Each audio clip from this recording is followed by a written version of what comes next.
façam o tal do triplo C. Curta, comenta, porque a integração do chat ajuda muito, e compartilhe.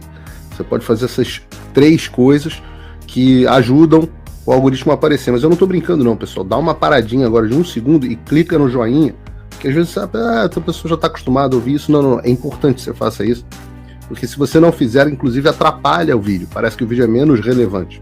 Eu ainda quero ficar um pouquinho com você, Lud, que eu queria entender como que você...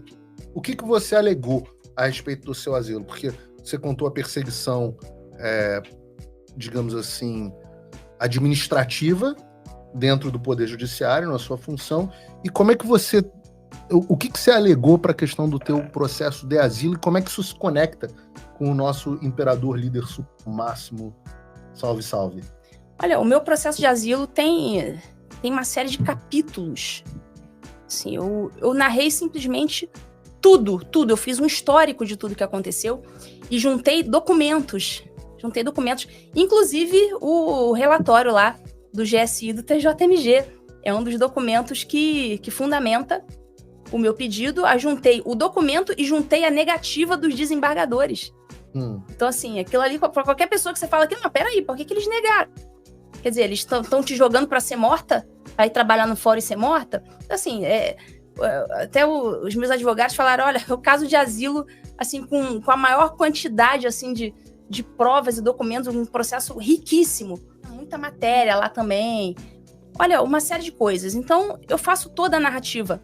Tanto a narrativa funcional, a narrativa da minha conduta nas redes sociais, os assuntos que eu resolvi abordar nas redes sociais para o público, o meu processo de crescimento nas redes sociais, que aconteceu organicamente, eu simplesmente falava o que precisava ser dito.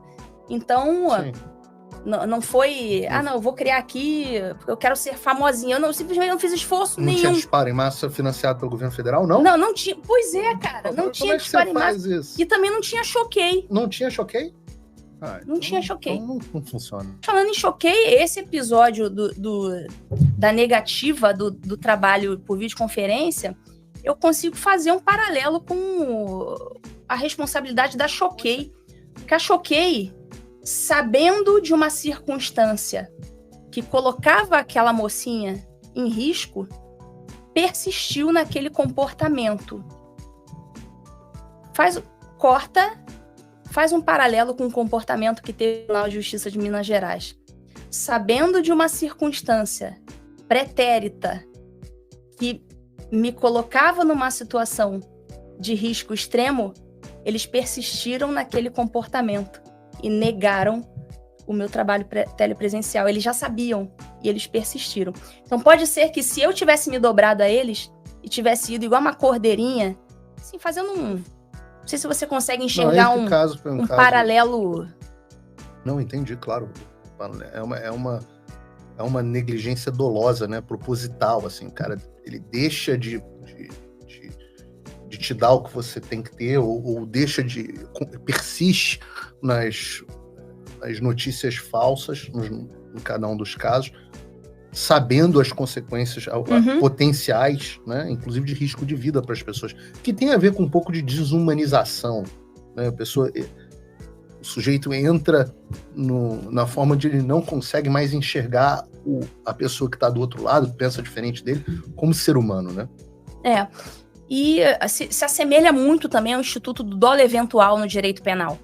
Porque no direito penal você tem que ter a intenção, ou seja, o dolo de praticar um determinado ato. Então, ainda que o desembargador a assinar a decisão não tivesse o dolo diretamente... no chat, igual ao caso do Clesão, o Alexandre com o Clesão. Mais ou menos isso. Foi uma decisão claramente dada... Aí você deu o teu pedido de asilo, quando foi? Tem tempo já, não? Eu completei a documentação em maio desse ano. Do ano passado, que a gente mudou de maio desse ano, maio do ano passado. E os documentos, eles são analisados. Um processo de asilo, ele dura mais ou menos uns 5 anos. Pode demorar até 10 anos. Pode demorar até mais. Mas, no meu caso, houve ali uma análise, né, preliminar dos documentos que você apresenta. Sim. Você, no meu caso, eu recebi, então, uma autorização de permanência nos Estados Unidos. Eu tenho número de estrangeiro, eu tenho autorização de trabalho, eu tenho carteira de motorista, eu tenho tudo. Então, hoje eu tenho uma vida normal nos Estados Unidos. Não posso sair do território americano.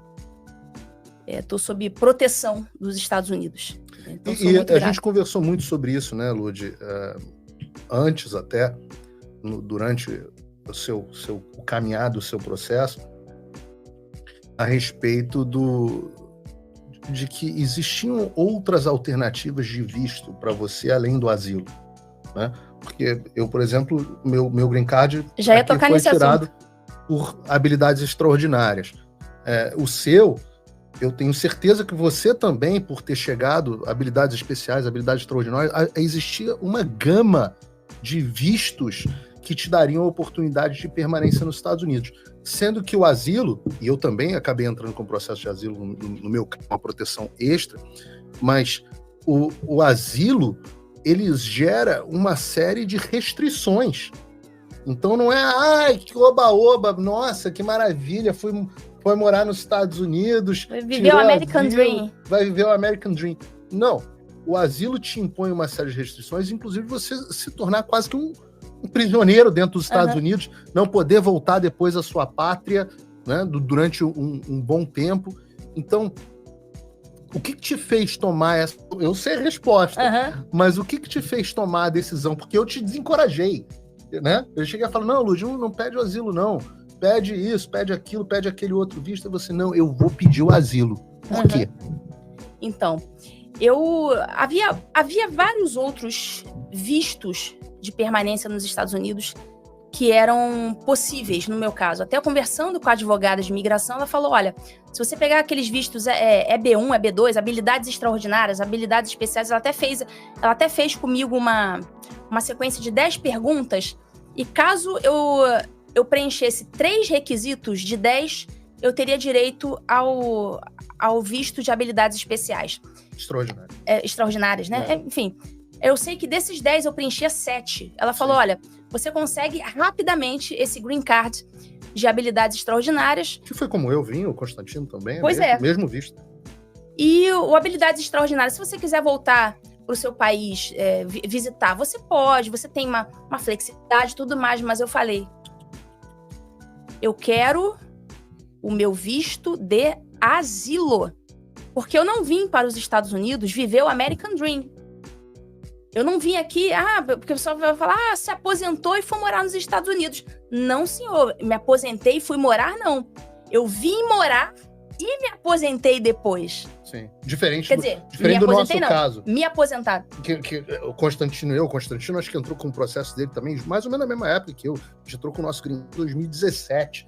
Não tinha nem Bolsonaro, não tinha Lula, não tinha nada. Nós viemos morar nos Estados Unidos e depois tivemos que ficar exilados aqui porque não podemos mais retornar ao Brasil. Você não, você veio especificamente para se asilar aqui. Para me asilar, né? Sofrendo todas as consequências decorrentes disso. Eu não posso pisar no Brasil, não posso sair dos Estados Unidos, mas eu vim para isso. Eu vim para pedir proteção aos Estados Unidos. E essa proteção foi concedida. Então, hoje eu estou totalmente documentada, o meu visto é de asilo, tenho meu número de estrangeira, tá tudo certo com o meu processo, e só depois que eu conseguir passar por toda essa fase documental, inclusive não apenas a fase documental, eu precisava tirar os meus bens do Brasil. Isso foi um processo também, né? Isso também foi um processo. Onde você Porque esse é um aspecto importante que as pessoas precisam ter ciência. A questão da asfixia financeira. Esse é o principal instrumento e o primeiro instrumento que eles têm para te deixar desesperado. Tem um colega nosso jornalista, não vou citar o nome, mas o pessoal na internet sabe, que ele recebeu exatamente a mesma decisão que o Constantino e eu recebemos, de cancelamento de passaporte, multa. Nós temos uma multa de, sei lá, acho que 20 mil reais, alguma coisa assim, por cada vez que nós fizemos uma fake news. Alguma coisa do tipo. Primeiro eu preciso saber o que é uma fake news, mas agora, eu, Constantino e eu, continuamos falando porque os bens já tinham sido congelados mesmo no Brasil Ela falou, não, a gente não vai escalar. Sofre as consequências que tiver que sofrer. Mas esse nosso colega conhecido, ex-Jovem Pan, que está no Brasil, esse teve que escalar até pela asfixia financeira. Então, esse processo de asfixia financeira, eu estou há 1 ano, Constantino igual, 1 ano com todos os nossos ativos financeiros e imobiliários congelados no Brasil.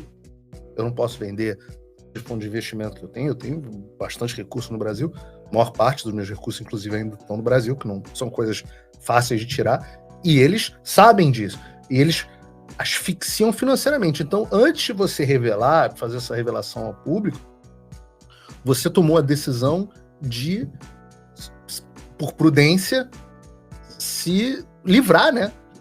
Meio que a toque de caixa de todos os seus ativos no Brasil, não foi isso? Exatamente. Então, eu não só me documentei, como eu tinha vários imóveis no Brasil, eu vendi tudo e trouxe, né, transferência simples de pessoa física para pessoa física, internacional, tem conta nos Estados Unidos, e vendi os meus imóveis no Brasil e trouxe para os Estados Unidos. Todas as suas economias. E todo o dinheiro que eu tinha também no banco, transferência simples, pessoa física para pessoa física. Mas o mais difícil são os imóveis, porque com a economia do Brasil estagnada, Sim. Era difícil, né? Foi um processo. Foi um processo. Então eu fiquei quietinha lá, sabendo tomando todas essas providências. Uma hora eles podem ir atrás dos seus vencimentos, você fica numa posição vulnerável, né? Não, vencimento, aposentadoria. Se quiser tomar aposentadoria, fica à vontade. Agora tem minha empresa nos Estados Unidos. Deveria ter confiscado. Hoje eu ganhei em dólar, né? Só pra vocês saberem. Graças, inclusive, aos teus apoiadores, né, Ludmila? Como é que as pessoas podem te apoiar nessa... Porque eu sei que, antes de eu chegar no apoio, eu tô acompanhando e muito alinhado com o seu empenho em ser uma embaixadora, digamos assim. Poder chegar e dizer, eu sou a prova viva. Quando eu vou no PragerU, quando eu vou no congresso, você já testemunhou isso algumas vezes, eu bato no peito e falo, eu sou a vítima, eu tive o meu passaporte cancelado, eu como jornalista, eu era jornalista do maior programa, de maior audiência, programa número 1 de política do Brasil na televisão. Eu, no dia seguinte, tive todas as minhas contas bloqueadas, eu posso falar na pessoa física, como jornalista, mas eu não sou juiz. Então eu gero um grau de escândalo, mas você, como juíza, gera um grau diferente de escândalo também. Então você pode bater no peito hoje e dizer, eu sou uma asilada da dura do Brasil nos Estados Unidos. E esse trabalho que você já começou a desempenhar agora, eu queria que você falasse um pouco sobre isso. Então, eu agora, a minha rede social que está bloqueada no Brasil, só para vocês saberem, ela não é bloqueada nos outros países. Assim como a minha. Assim como a do Paulo, assim como a do Rodrigo Constantino. Então, a rede que vocês não estão vendo no Brasil, ela já se tornou uma rede USA. Então, ela agora só funciona, vai passar a funcionar, já começou a operar apenas idioma inglês. Então, com isso, eu pretendo atingir as pessoas nos Estados Unidos. Aliás, já estou em contato com jornalistas, políticos, empresários e pessoas influentes da área jurídica aqui dos Estados Unidos. E tudo isso vai ser explicado para essas pessoas de forma didática, porque nós estamos mais adiantados em matéria de juristocracia e ditadura judicial do que os Estados Unidos. Então, eu tenho um lugar de fala nessa seara. Então, aqui eu vou conseguir lecionar a esse respeito. Vou ser uma voz a guiar, né, aquelas nações mais desenvolvidas, aqueles intelectuais a conseguirem evitar esse tipo de coisa nos seus respectivos países. Então, aqui eu já estou em contato com essas pessoas e pretendo fazer um trabalho aqui nesse sentido. Espera aí, desculpe interromper esse vídeo, mas é que eu continuo censurado pelo STF. Além deles cancelarem o meu passaporte, congelarem todas as minhas contas bancárias e bloquearem as minhas redes, agora eles também querem proibir os meus vídeos no Brasil. Você pode continuar me acompanhando seguindo o meu segundo canal, que é o canal de cortes. E se quiser ter acesso a todas as minhas postagens para sempre, deve se inscrever no meu Locals, que funciona de uma forma parecida com o Facebook ou o Twitter. Todos os links estão aqui na descrição. Entra lá, senão você vai ficar desinformado e aí eles vão vencer. Façam o tal do triplo C. Curta, comenta, porque a integração do chat ajuda muito, e compartilhe. Você pode fazer essas 3 coisas que ajudam o algoritmo a aparecer. Mas eu não estou brincando não, pessoal. Dá uma paradinha agora de 1 segundo e clica no joinha, porque às vezes a pessoa já está acostumada a ouvir isso. Não, é importante que você faça isso, porque se você não fizer, inclusive atrapalha o vídeo. Parece que o vídeo é menos relevante.